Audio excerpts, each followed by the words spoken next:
안녕하세요. 코딩 테스트 합격자 되기 C++ 15장 동적 계획법에 대해서 설명드리겠습니다. 네, 먼저 목차입니다.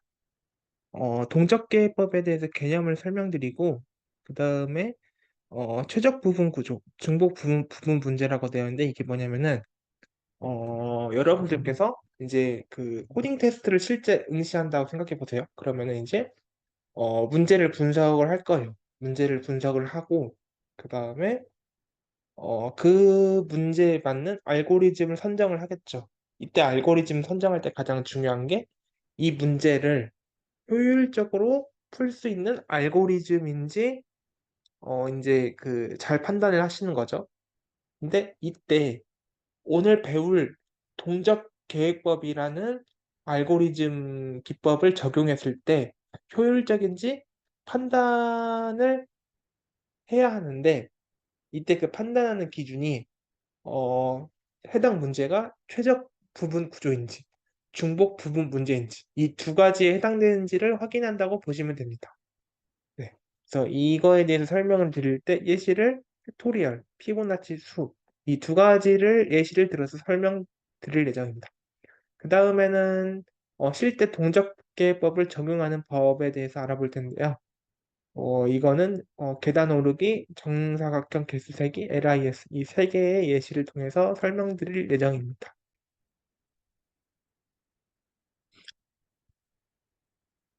네, 먼저 동적계법이란 뭔지 한번 보겠습니다.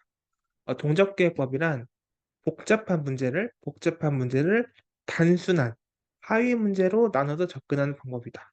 그러니까 뒤에서 설명할 테지만 쉽게 설명하면은 어, 크기가 큰 문제를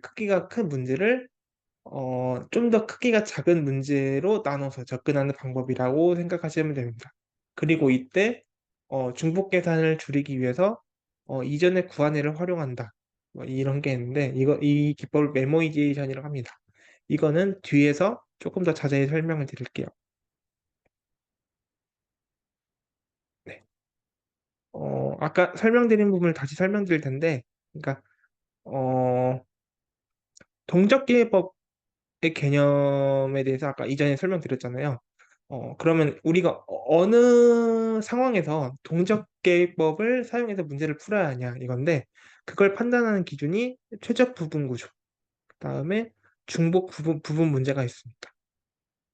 먼저 최적 부분 구조를 보면은 문제의 문제의 최적 해결책이 하위 문제의 최적 해결책으로부터 구성되는 경우. 이게 무슨 경우냐면은 예를 들어서 음, 크기가 n인 문제가 있어요.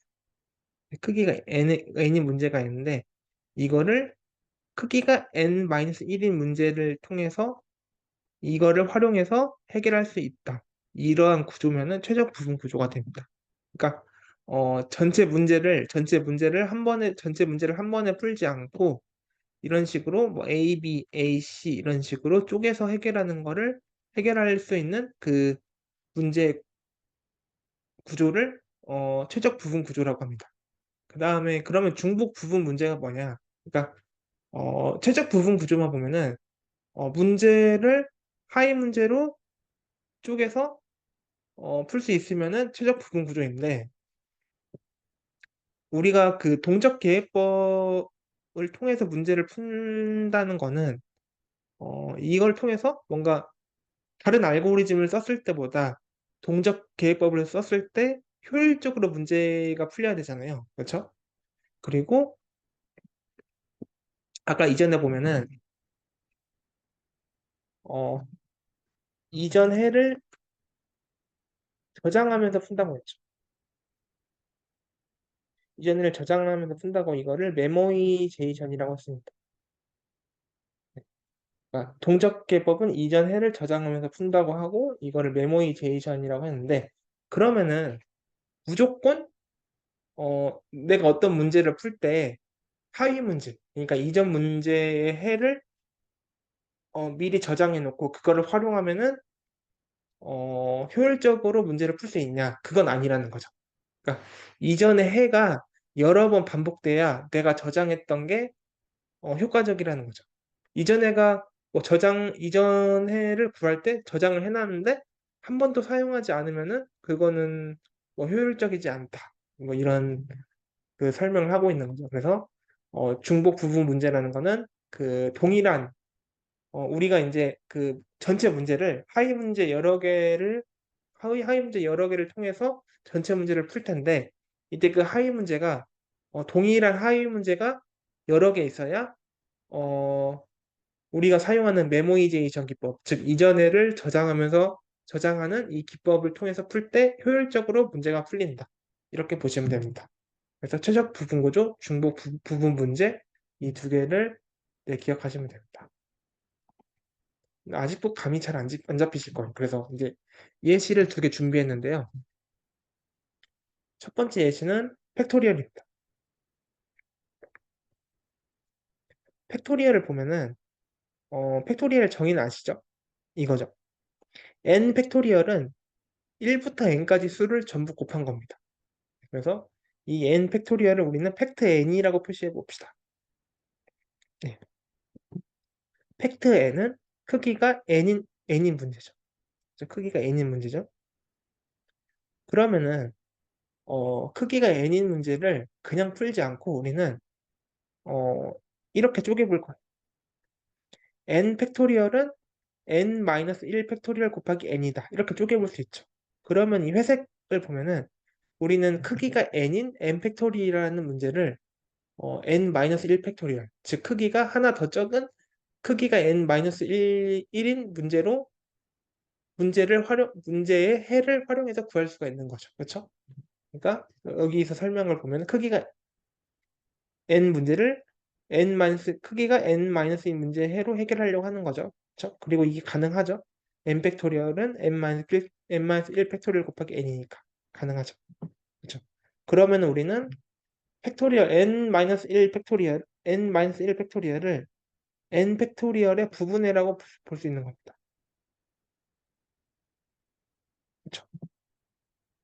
부분해가 맞죠. n 팩토리얼은 n-1 팩토리얼 곱하기 n이라고 쓸 수 있기 때문에 이거는 이거의 부분해가 맞죠. 그렇죠? 그럼 부분해라는 거는 특정 문제를 풀 때 하위 문제를 활용해서 풀 수 있는 구조냐.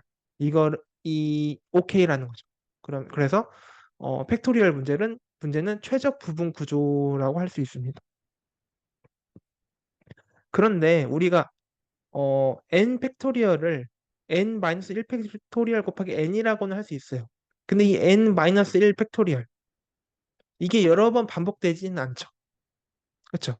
그러니까 n 팩토리얼을 n 팩토리얼보다 크기가 적은 하위 문제, 뭐 n-1 팩토리얼이나 n-2 팩토리얼이나 뭐 이런 것들을 여러 개 조합해서 구하는 건 아니잖아요. 혹은 뭐 n-1 팩토리얼 이 여러 번 반복되는 건 아니잖아요.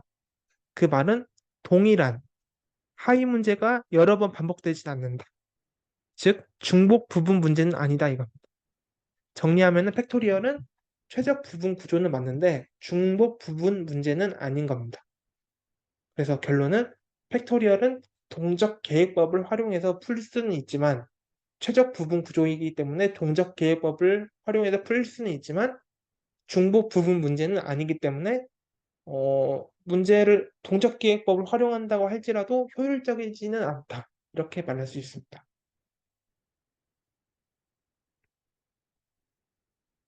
예시를 통해서 설명하는 게 확실히 이해가 되죠. 이번엔 두 번째 예는 피보나치 수입니다. 피보나치 수는 다 아시죠? 그리고 여기서 숫자 5가 의미하는 거는 다섯 번째 피보나치 수라고 보시면 됩니다. 그래서 보시면은 다섯 번째 피보나치 수는 네 번째 피보나치 수 더하기 세 번째 피보나치 수가 되겠죠. 네 번째 피보나치 수는 세 번째 피보나치 수 더하기 두 번째 피보나치 수. 세 번째 피보나치 수는 두 번째 피보나치 더하기 첫 번째 피보나치 수. 세 번째 피보나치 수는 두 번째 피보나치 수 더하기 첫 번째 피보나치 수. 이렇게 될 겁니다. 근데 여기도 보면은 크기가 n인 문제를 예를 들어서 다섯 번째 피보나치 수를 구할 때 n-1 문제와 n-문제 해로 해결한다. 네 번째 피보나치 수와 세 번째 피보나치 수를 활용해서 해결하고 있죠. 그러니까 1번 하면은 크기가 n인 문제를 크기가 n-1의 문제와 크기가 n-문제 해로 해결하고 있죠. 그렇죠? 그러면은 피보 n-1 얘랑 피보 n-2 얘는 피보 n의 부분해라고 볼 수가 있죠. 그렇죠? 피보 n은 지금 여기서 식이 결국에는 잠시만요. 피보 n은 피보 n-1 플러스 피보 n- 이렇게 되니까요. 이렇게 되니까요. 얘도 부분해고 얘도 부분해라는 거죠. 그렇죠? 그러니까 최적 부분 구조가 맞아요. 하이 문제를 통해서 풀 수가 있어요. 그리고 보시면은 조금 더 써보면은 조금 더 써보죠. 피보 n-1은 피보 n-2 더하기 피보 n-3이고 그 다음에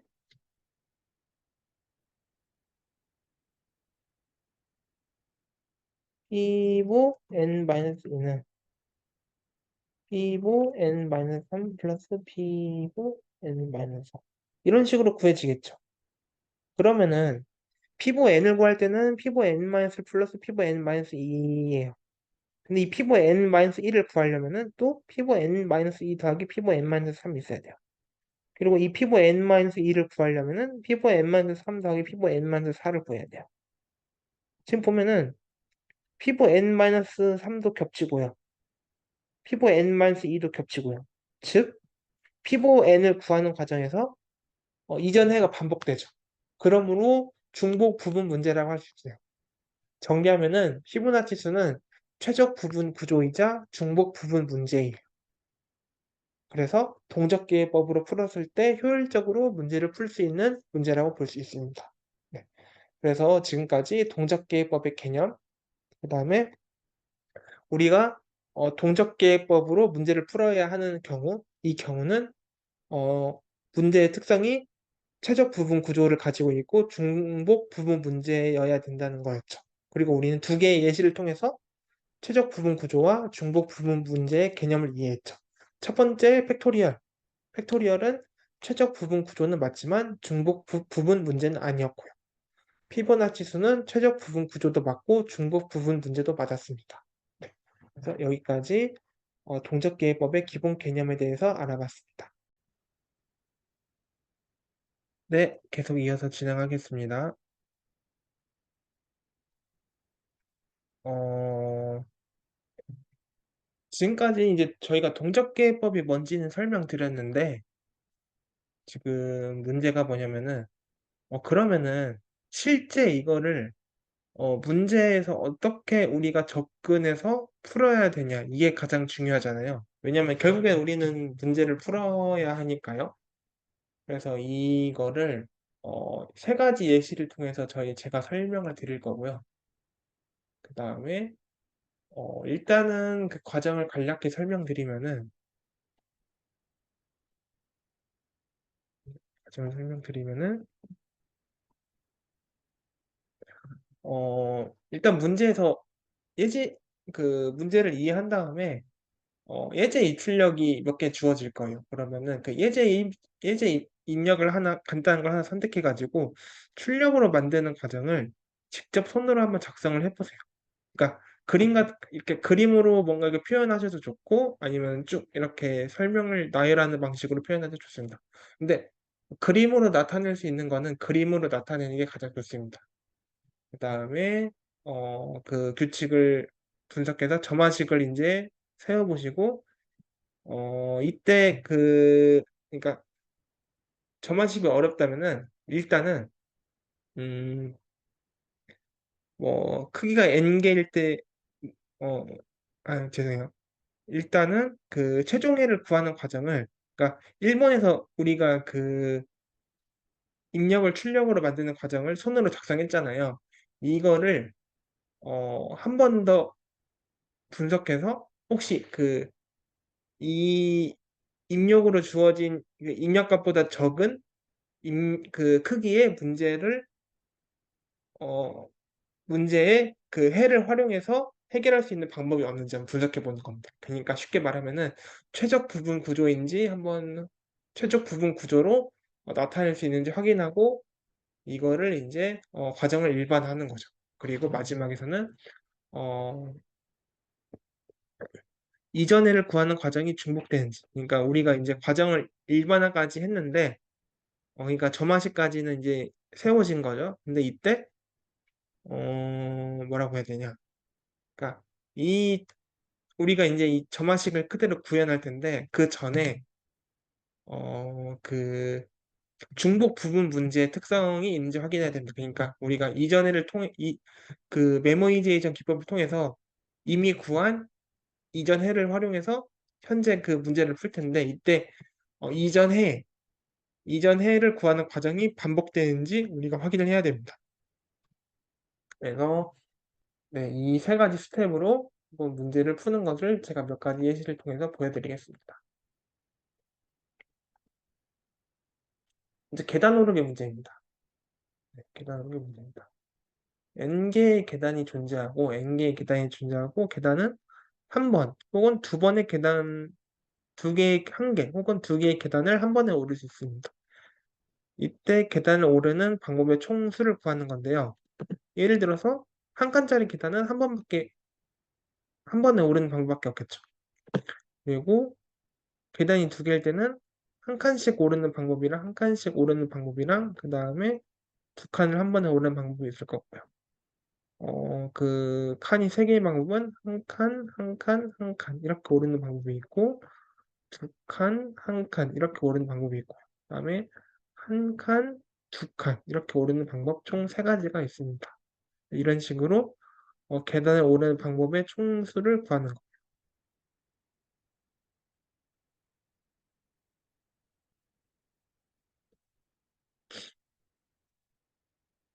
그러면은 첫 번째, 아까 설명드렸던 대로 예제 입력에서 출력을 만드는 과정을 직접 손으로 작성해보는 겁니다. 네. 전 세 개를 한번 해봤어요. 계단이 한 칸인 경우, 두 칸인 경우, 세 칸인 경우를 각각 나타냈죠. 어, 네. 아까 그 보여드렸던 경우의 수를 전부 그림으로 표현했죠. 그림으로 표현했습니다.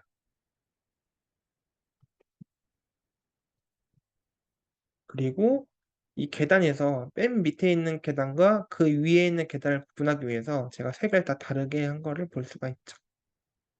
그래서 이거는 한번 쭉 보시면 되고요. 이건 어렵지 않죠?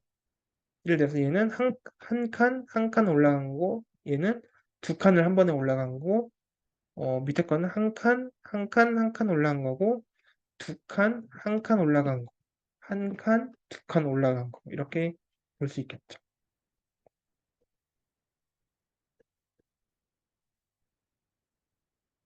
그러면은 이제 과정을 일반화 해볼 건데요. 이때 최종회를 구하는 과정을, 이전회를 통해 구하는 과정을 나타낼 수 있는지 확인해 보는 겁니다. 이 그림을 통해서 보니까, 먼저, 우리는 왼쪽 그림까지 그렸죠. 이 왼쪽 그림까지 그렸습니다. 이 보니까, 어, 크기가 한 개인 계단, 이거 파란색이죠. 파란색으로 오르는 방법을 구한 게 있었고, 그 다음에 계단이 두 개인 걸 오르는 방법을 구한 게 있었고, 세 개인 걸 오르는 방법이 있었습니다. 근데 보니까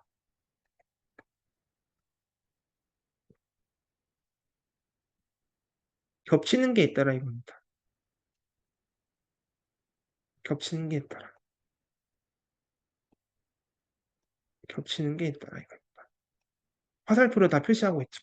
그러니까 이 말은 세 칸의 계단을 오르는 방법을 구할 때는 세 칸에 오르는 계단의 방법을 구하는 과정에서 두 칸의 계단을 오르는 과정 그리고 한 칸의 계단을 오르는 과정을 활용하고 있다. 이렇게 보실 수도 있는 거죠. 그렇죠? 지금 보시면은 실제로 그 세 칸에 있는 칸이 세 개인 계단을 오를 때 화살표를 보시면은 칸이 두 개인 계단을 오르는 방법의 일부도 활용하고 있고, 그 다음에 칸이 한 개인 계단을 오르는 방법, 그거 일부도 확인하고 있습니다. 이거는, 그래서 우리는, 뭔가 연관이 돼 있네? 이전 해를 통해서, 이전 해를 구하는 과정을 통해서 최종 해를 구하는 뭐 이러한 과정이 있는 것 같네? 이겁니다. 우리는 이거를 이제 과정을 일반화 한번 시도해 볼 필요가 있겠다. 이렇게 느낀 거고요. 이제 오른쪽 그림에서 설명하고자 하는 바는 뭐냐면은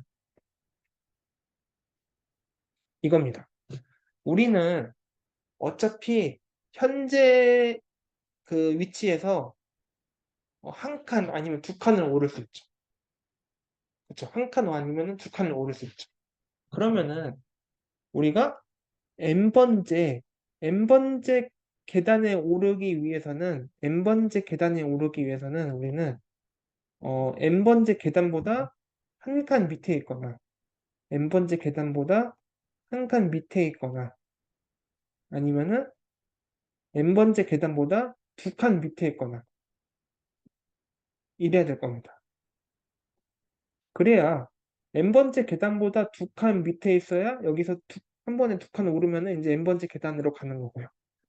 그 다음에 n번째 계단보다 한 칸 밑에 있는 경우에서는 이 위치에서 한 칸을 이렇게 올라가면은 n번째 계단에 오를 수 있겠죠. 그렇죠?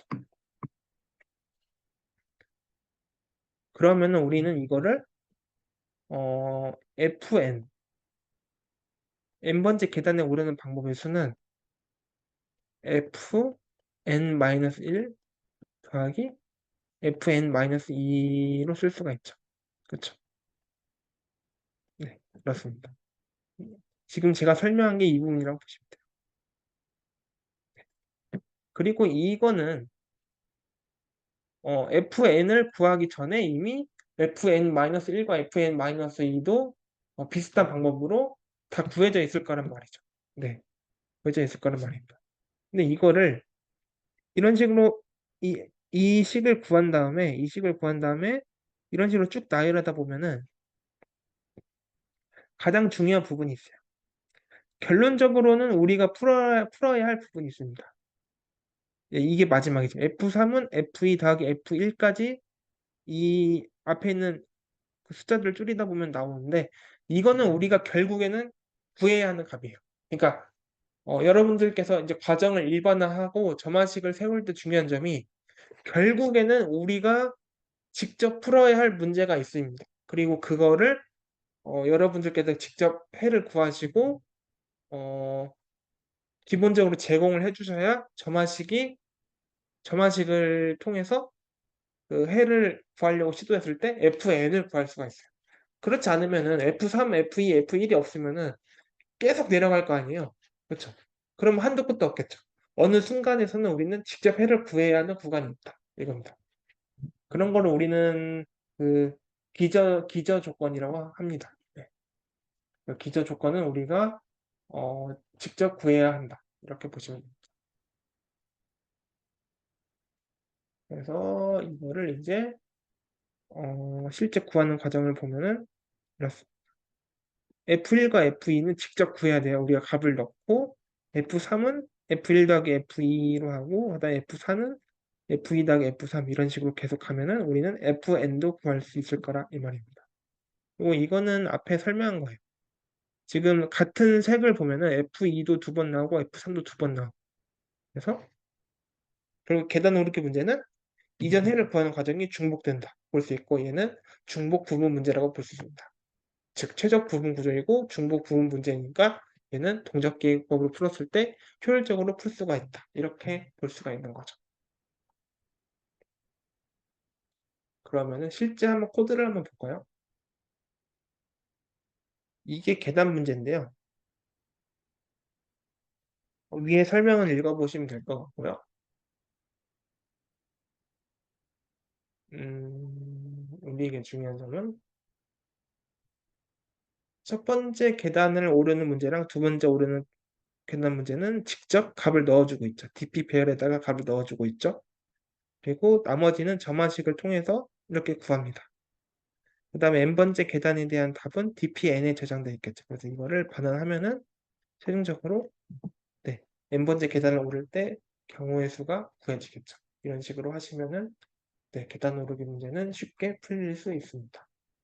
간단하죠?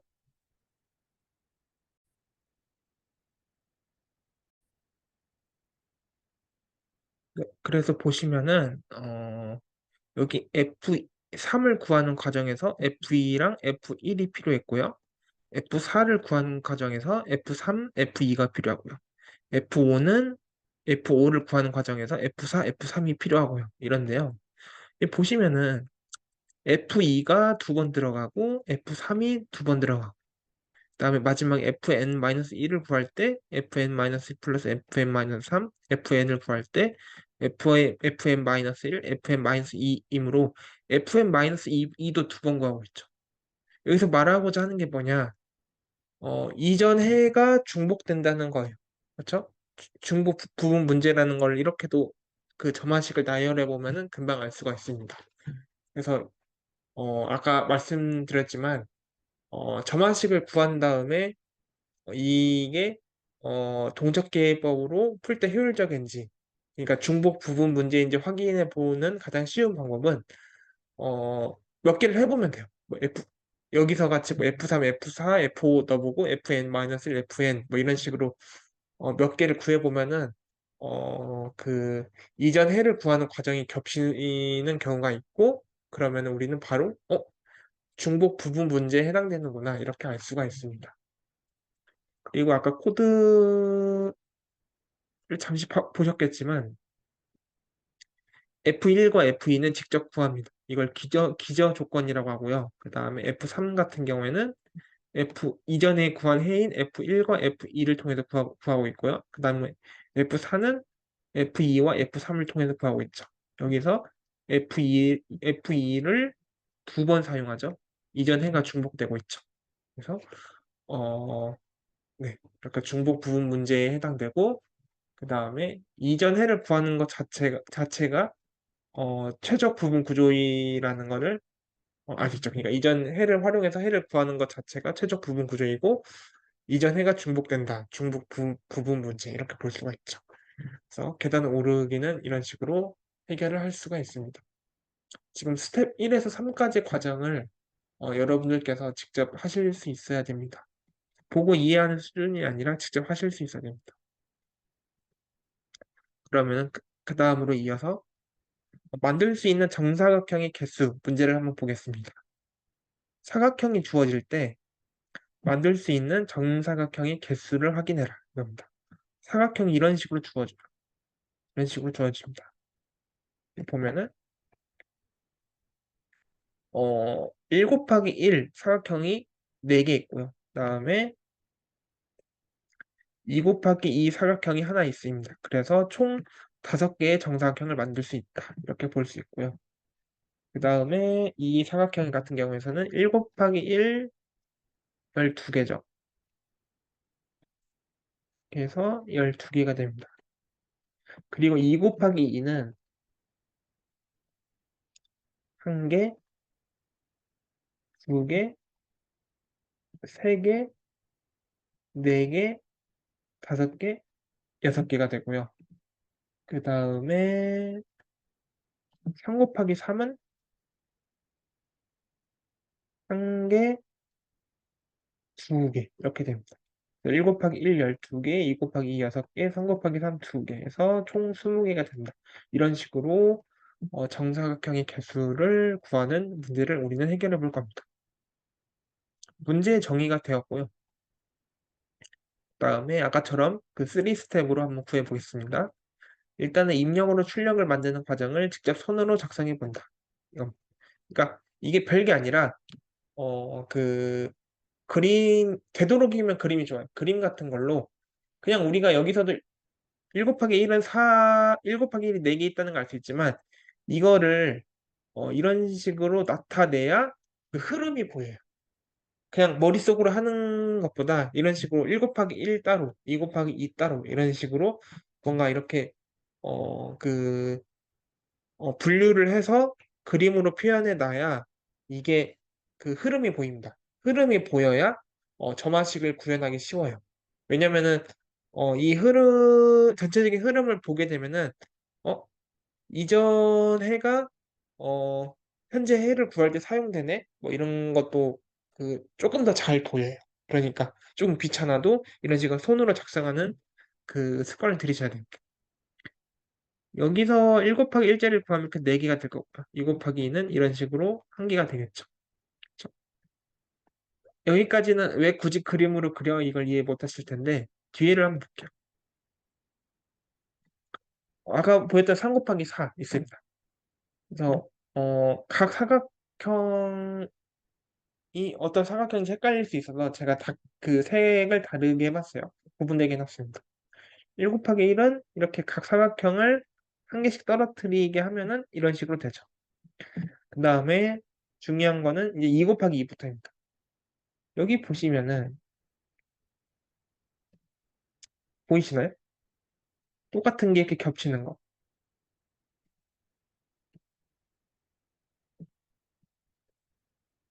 왜냐면은 원본에서도 2 곱하기 2를 구할 때 여기 하나, 여기 하나, 뭐 이런 식으로 됐잖아요.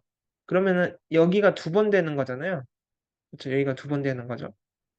그러니까 이런 식으로 똑같은 사각형이 겹친다는 거죠. 네. 그리고 3 곱하기 3 같은 경우에도 지금 이런 식으로 나타낼 수 있고. 네. 그래서 2 곱하기 2를 조금 더 보면은 겹치는 부분을 다 나타내 보면은 그림을 지우고 나타내 보면은 봅시다. 어떤 색으로 해야 좋을까요? 이런 가로도 다 겹치고 그다음에 이렇게 세로가 지금 겹치고 있죠. 그죠? 이게 겹치는 구간입니다. 이런 식으로 겹칠 수가 있겠죠. 그러면은 이제 우리는 예제 입력으로 출력을 만드는 과정을 이 정도면은 잘 그렸어요. 겹치는 구간도 있구나. 뭐 이런 식으로 확인도 하고요. 그러면은 이제 과정을 일반화한다. 이때 이전 해를 통해 현재 해를 구하는 과정을 나타낼 수 있는지 본다. 이겁니다. 이 보니까 여기가 1 곱하기 1이고요. 여기가 2 곱하기 2입니다. 이 1 곱하기 1짜리 4개를 묶으니까 이게 됐죠. 그쵸?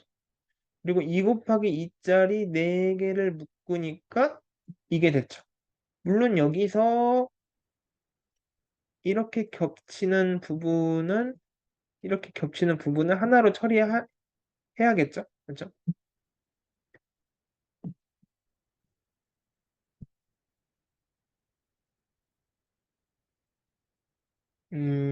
지금 보면은 이게 아니라 이렇게 돼야 맞겠죠? 그쵸? 이 사각형이 맞겠죠? 네. 이런 식으로 하면 되죠? 그러면은 네. 이제 뭔가 얘는 3 곱하기 3이고요.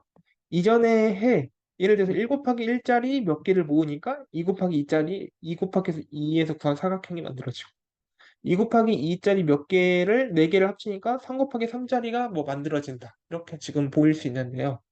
네. 그러니까 뭔가 아직 규칙은 찾지 않았는데 이전에를 몇 개를 조합하니까 현재가 나온다. 뭐 이러한 과정들이 반복되고 있다 볼 수 있습니다. 뭐, 이거 동작 기획법인가? 이제 이렇게 의심할 수 있다는 거죠. 네. 그래서 이런 의심을 통해서 한번 트라이 해보는 거죠. 그러면은 봅시다. 음, 이걸 집중해 보세요. 2 곱하기 2를 만들었어요. 2 곱하기 2도 만들었어요. 2 곱하기 2를 만들었어요. 그러면은 본인도 2 곱하기 2를 만들 수 있어요? 그러면은 이렇게 볼 수 있죠. 본인 지금 현재 이 위치에서 어, 위에 보고 왼쪽 대각선 보고 왼쪽을 봐요. 그다음에 위, 왼쪽 대각선, 왼쪽 사각형이 모두 2 곱하기 2를 만들 수 있다면은 모두 2 곱하기 2를 만들 수 있다면은 어떻게 될까요? 어, 그러면은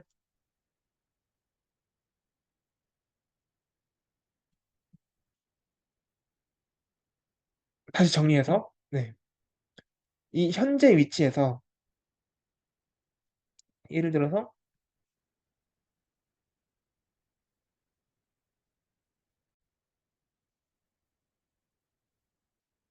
예를 들어서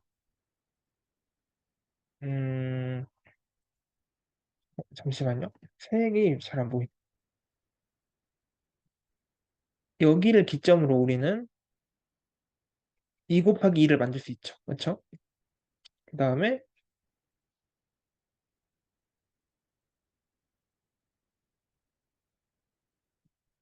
여기를 기점으로 2 곱하기 2를 만들 수 있죠. 그렇죠? 그 다음에 여기를 기점으로 2 곱하기 2를 만들 수 있죠. 그렇죠? 그러면은 그러면은 이게 이게 뭘 의미할까요?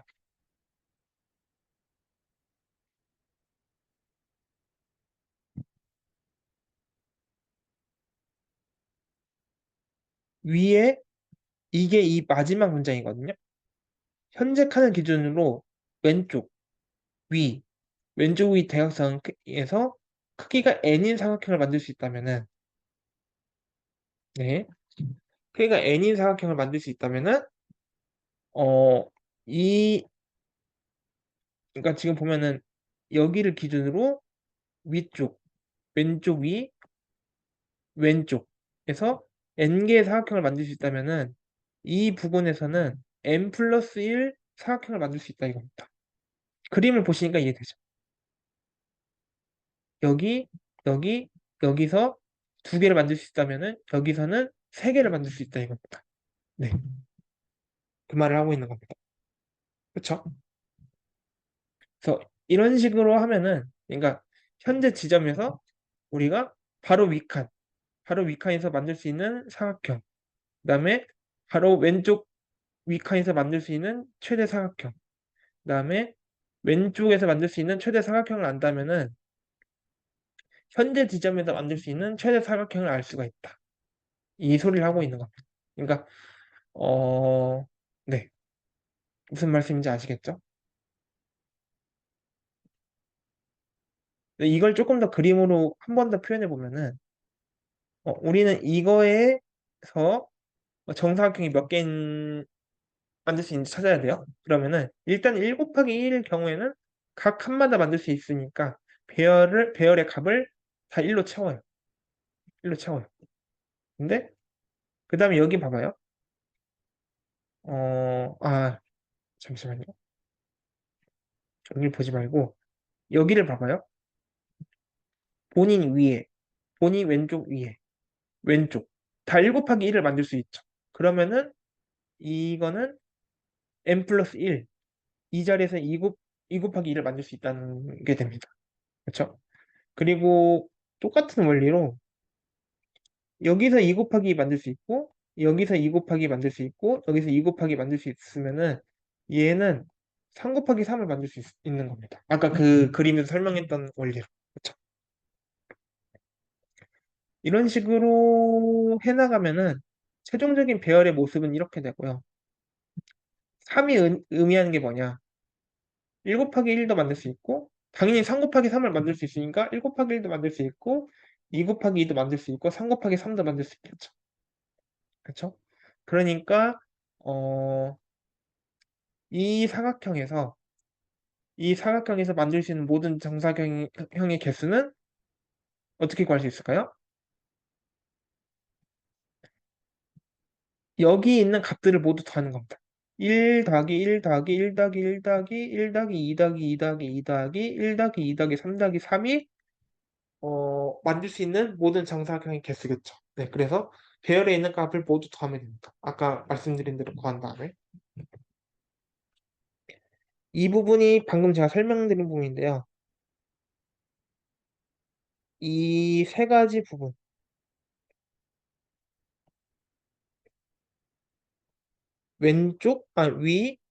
왼쪽이 왼쪽에 있는 값을 보고 거기에 있는 값 중에 제일 적은 값 플러스 1이 정사각형을 만들 수 있는 개수입니다. 그러니까 어떤 상황도 있냐면은 예를 들어서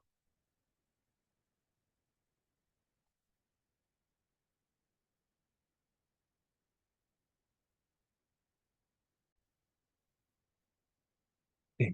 예를 들어서 이러한 사각형이 있다고 해봅시다. 이러한 사각형이 있으면은 여기에서는 2 곱하기 2가 최대죠. 2 곱하기 2가 최대죠. 그렇죠? 근데 여기서는 1 곱하기 1이 최대죠. 그렇죠? 이 아래에서도 1 곱하기 1이 최대죠. 그러면은 어 i -1 제곱 여기는 2고 나머지는 1이죠. 그렇죠?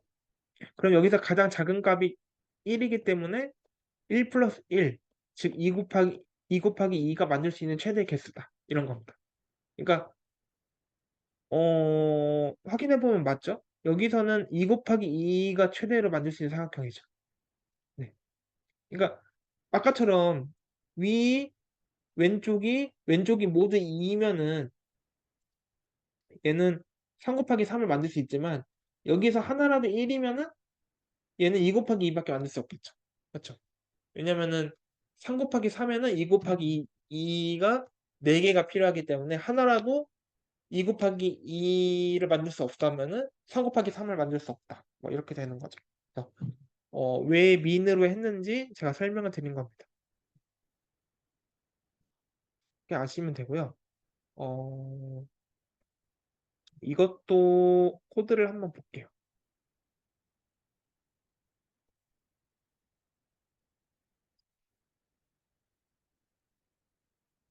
여기가 핵심이 되겠죠.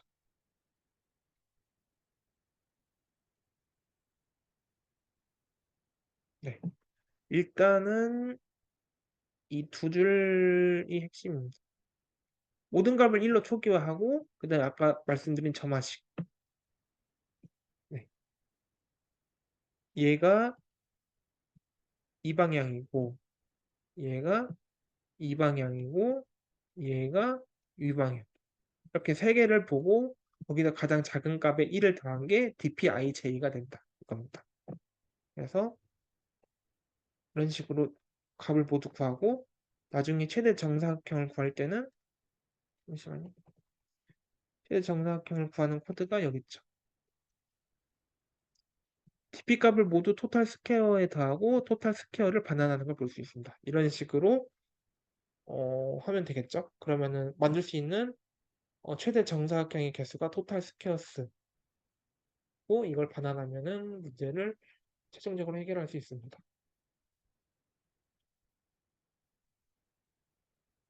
이것도 위에 자세히 설명을 해놨기 때문에 한번 읽어보셔도 좋을 것 같습니다. 여기 이렇게 설명이 됐거든요.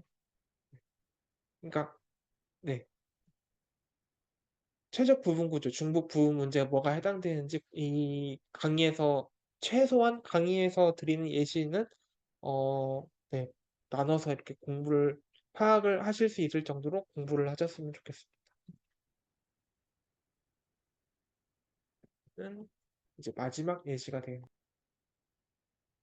네, LIS 이어서 설명드리겠습니다. 이게 마지막입니다. LIS는 최장 증가 부분 수열이고요. 네.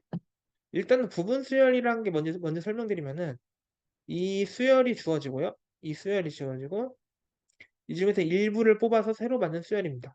예를 들어서 뭐 이런 1, 4, 2, 3, 1, 5, 7, 3 이런 수열이 있는데 여기서 전후 관계는 유지. 그러니까 부분 수열은 어, 부분 수열을 만들 때는 이런 절대적인 이 원소의 순서는 바뀌지 않고 이 중에서 일부만 뽑아가지고 수열을 만든 겁니다. 라고 보시면 될 것 같고요. 이게 부분 수열이고 다음에 넘어가서 그럼 최장 증가 부분 수열은 뭐냐? 우리가 이제 부분 수열이란 개념을 알았잖아요. 그럼 부분 수열을 구할 건데 최장 증가 부분 수열은 이 수열의 값이 이렇게 올라가는 형태여야 됩니다. 네, 증가하는 형태여야 됩니다. 1, 2, 3, 5, 7 이렇게 증가하는 형식이어야 되고 그 중에서도 길이가 가장 길어야 되는 수열입니다. 긴 수열입니다. 네. 그 여기서 오름차수를 엄격하게 증가한다고 했는데 이 말은 같은 값이 있어도 안 돼요. 무조건 오르는 걸 유지하는 가장 긴 수열이어야 됩니다. 그리고 그거를 우리는 최장 증가 부분 수열이라고 합니다. 여기서 구할 거는 최장 증가 부분 수열의 길이를 구할 겁니다.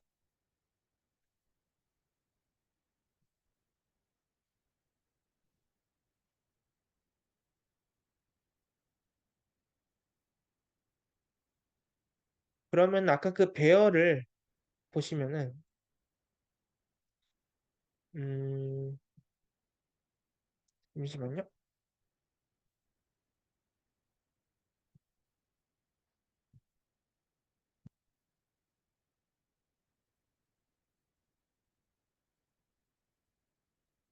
여기 이렇게 있는데 만약 1, 네, 이게 맨 처음 원소부터 시작을 안 해도 되거든요. 부분 수열은. 근데 예시로 맨 처음 원소 1이 시작하는 경우를 한번 예를 들어볼게요. 1 다음에 4가 올 수 있죠. 1 다음에 4가 올 수 있습니다. 그 다음에 1 다음에 2가 올 수 있고요. 1 다음에 3이 올 수 있습니다. 근데 1 다음에 4 다음에 2가 오면 안 되죠. 4에서 2는 증가가 아니니까요. 1 다음에 4 다음에 3이 오면 안 됩니다. 그렇죠?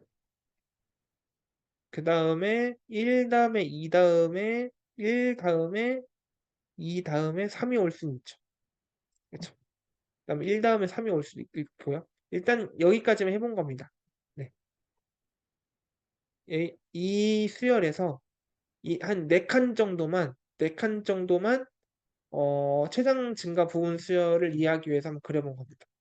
그래서 만약에 1, 4, 2, 3이 있다면은 1, 2, 3이 LIS가 되겠죠. 그리고 우리는 LIS 길이가 3이니까 3을 반환해야 됩니다.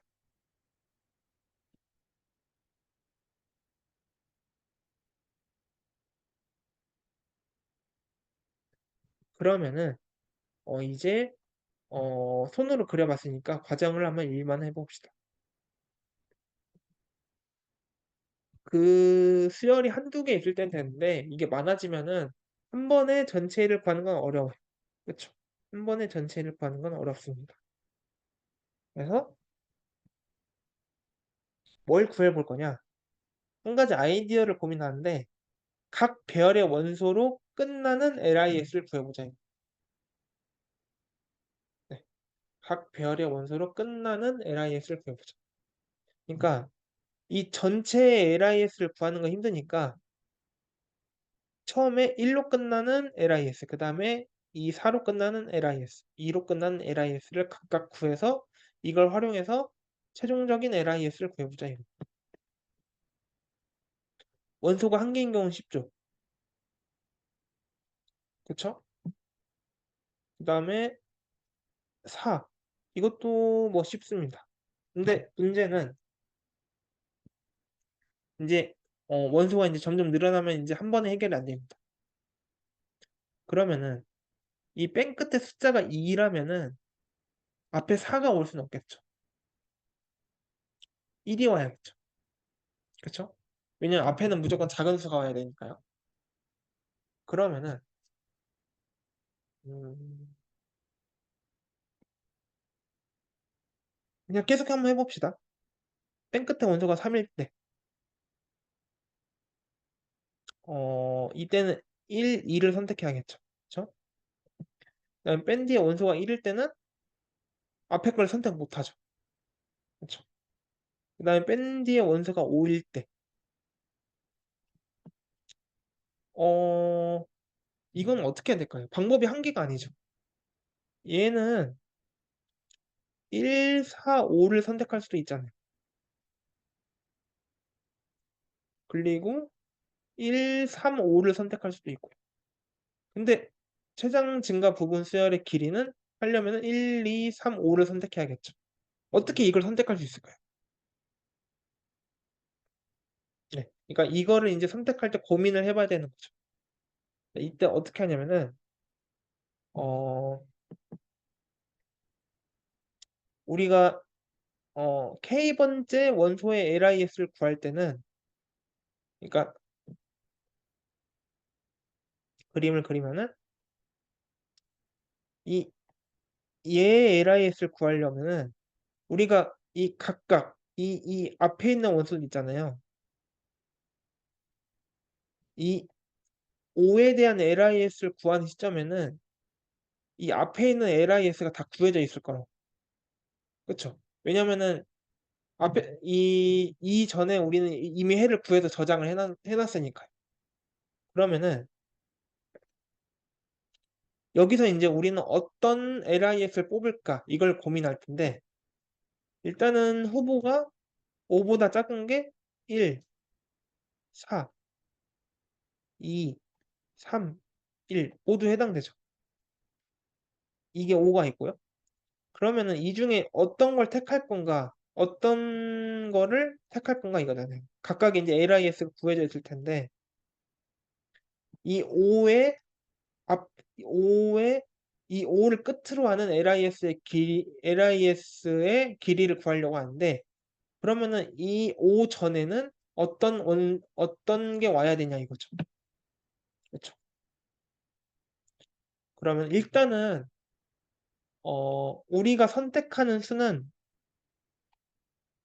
우리가 선택하는 수는 5 바로 직전에 오겠죠. 왜냐면은 이 각각의 원소에서 구한 LIS는 해당 원소를 끝으로 하는 LIS잖아요. 해당 원소를 끝으로 하는 LIS죠. 그렇죠. 그러니까 이 해당 원소가 이 5 바로 직전에 올 거라고요. 그렇죠? 그러면 5보다는 작아야겠죠. 왜냐면은 증가하는 형태로 수열이 가야 되니까 5보다는 작아야 되겠죠. 그렇죠? 그럼 5보다는 작아야 돼요. 5보다는 작아야 되고 그다음에 그중에서 5보다는 작아야 되고 그러니까 여기서 말하는 게 그래서 LIS K를 구할 때는 앞에 원소를 선택할 때 K 원소보다 작은 수열 값이어야 되고요. 네. 그중에서 LIS가 가장 큰 거여야겠죠. 그렇죠. 그러니까 여기 보면은 이 얘의 LIS는 얘죠. 1이죠. 그다음에 이 4의 LIS는 2죠. 그다음에 2의 LIS는 2죠. 그다음 3의 LIS는 3이죠. 이 1의 LIS는 1이죠. 5 전에는 1, 4, 2, 3, 1 다 올 수 있는데 그중에서 LIS가 가장 큰 게 뭐냐? 얘죠. 그래서 이 LIS의 길이는 3이니까 이 뒤에 5가 붙는다는 거잖아요. 그쵸? 이 앞에 5가 붙는다는 거잖아요. 그러니까 3 더하기 1은 4로 해줘야겠죠. 그쵸? 그래서 K번째 원소보다 작은 수열의 값을 확인하고 그 값, 그 수열의 값 리스트 중에서 해당 LIS가 가장 큰 거를 뽑아서 더하기 1을 하면 되겠죠. 그쵸? 이렇게 해결하시면 됩니다.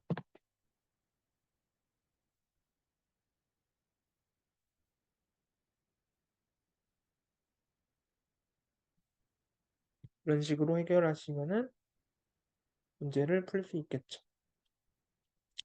LIS 잠시만요.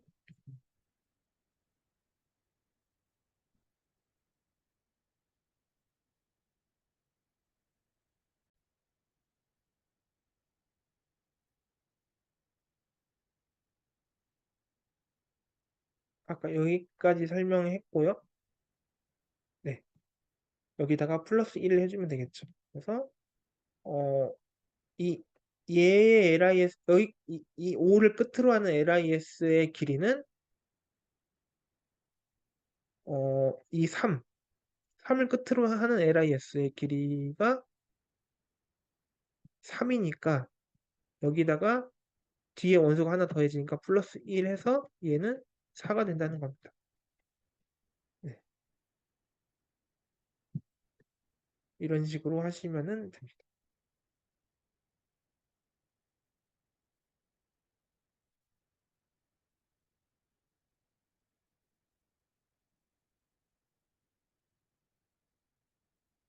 그래서 이거를 제가 설명한 그림이 이거예요. 그래서 이 네 번째 원소 3으로 끝나는 거에 대한 LIS 길이는 이 3 앞에 있는 원소들 중에 3보다 적은 원소 1, 4, 2가 있는데 4는 후보가 아니고 1, 2가 후보인데 얘의 경우에는 LIS가 1이고 2의 경우에는 LIS가 2이기 때문에 가장 큰 LIS의 길이 2가 선택되고 여기다가 플러스 1을 하게 된다. 이 말을 하고 있는 겁니다.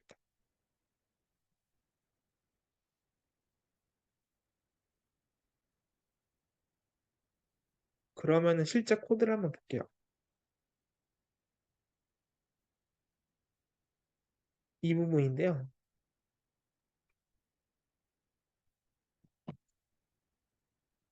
지금 DPI를 구하고 있잖아요.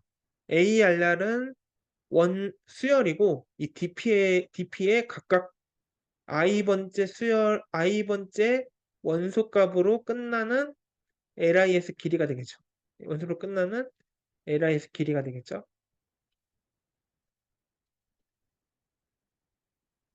그러려면은 이 ARRI는 이 지금 J가 i보다 적을 때까지 순회하잖아요. 그러니까 어 J번째 이 순열이 있으면은 이 0에서 J-1번째 그 수열까지 AR 수열 중에서 ARI보다 값이 작은 거를 살펴본 겁니다. 그쵸? ARI가 더 큰 게 일단 커야 되고 그와 동시에 DPI가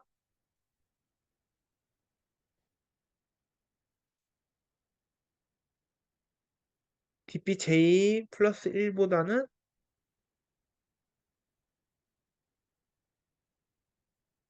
작아야 된다. 그렇죠? 왜냐면 우리가 구하려고 하는 거는 가장 큰 그 LIS는 가장 그 가장 길이가 긴 그 증가하는 부분 수열 길이기 때문에 네, 이렇고요. 그래서 DPI는 그 중에서 선택한 DPJ 플러스 1 네, 이렇게 됩니다. 그러니까 어,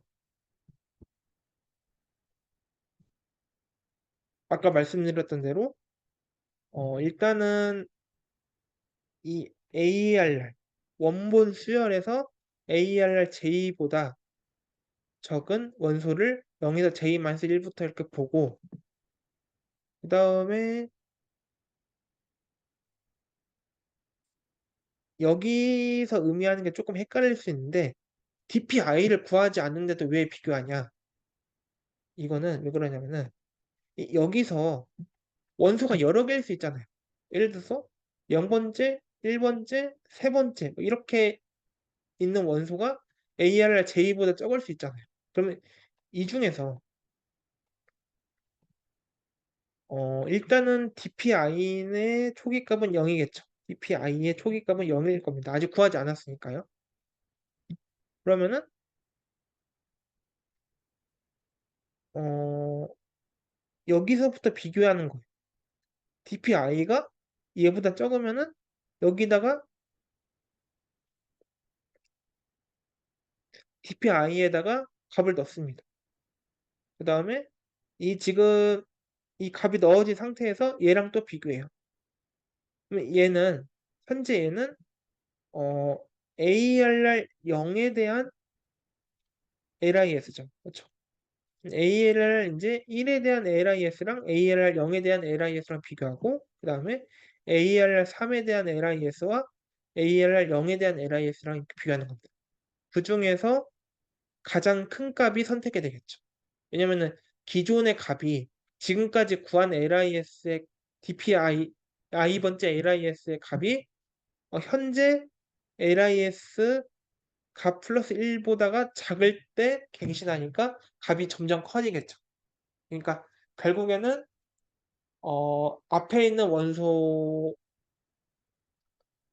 결국엔 정리하면은 j 번째 LIS의 값은 ARR J로 끝나는 LIS의 값은 ARR 0에서 ARR J-1 원소 중에 ARR J보다 원소가 작은 값이 먼저이고 원소가 일단 작은 것들이 대상이고 그 중에서도 DP 각 원소로 끝나는 LIS의 값이 가장 큰 것을 찾고 거기에 플러스 1한 게 i번째 LIS의 길이다. 이렇게 보시면 될 것 같습니다. 그래서 마지막에는 이것도 실수하는 게 많은데요. 얘는 무조건 맨 끝에 있는 게 가장 큰 LIS 길이가 아니라 지금까지 구한 DP 값들 중에 가장 큰 거를 받아내야 돼. 예를 들어서 수열이 1, 2, 3, 4, 5, 1 이렇게 ARR이 이럴 수도 있잖아요. 그렇죠? ARR이 이럴 수도 있는데 어, 무조건 여기에 해당되는 인덱스에 DP 값을 반환한다고 하면은 그게 LIS가 아니겠죠. 그렇죠? 그래서 지금까지 구한 모든 각각의 원소로 끝나는 LIS의 길이 중에 가장 그 큰 값을 반환해야 됩니다. 무조건 끝에 원소로 끝나는 LIS의 값이 가장 크다는 보장이 없어요. 그래서 DP 그 동적계획법으로 모두 각각의 원소로 끝나는 LIS의 길이를 구하고 거기에서 가장 큰 값을 찾아서 반환해야 됩니다. 근데 마지막 걸 빼먹으시는 분이 많아요. 그래서 네, 이것도 빠뜨리지 않고 진행을 해주셔야 됩니다. 네, 그래서 LIS를 실제 코드 구현까지 한번 살펴봤고요. 다시 넘어가서 이제 네, 여기가 마지막입니다. 그래서 동적계획법에 대해서 알아보고 그 다음에 최적 부분 구조, 그 다음에 중복 부분 문제 이거에 대해서 설명드렸고 그거의 최적 부분 구조, 중복 부분 문제에 대해서 이제 이게 의미하는 게 뭔지 알아보기 위해서 팩토리얼, 그 다음에 피보나치 수를 예시로 들어드렸고요. 그 다음에 실제 동적 계획법을 활용해서 문제를 푸는 과정을 설명드렸고 이거를 실제 예시 3개, 계단 문제, 정사각형 개수 문제, LIS 구하는 문제 이 3개를 통해서 알아봤습니다.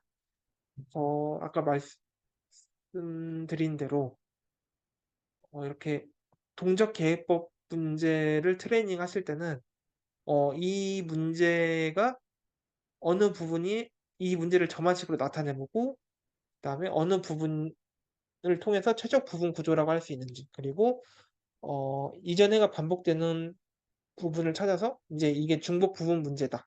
이것을 인지한 상태에서 동작계획법 문제를 푸셔야 이게 나중에 실제 코딩 테스트에서 문제를 푸실 때도 이거는 이러이러해서 동작계획법으로 접근을 해야겠구나. 이렇게 바로 빨리 인지를 하시고 문제를 푸실 수가 있습니다.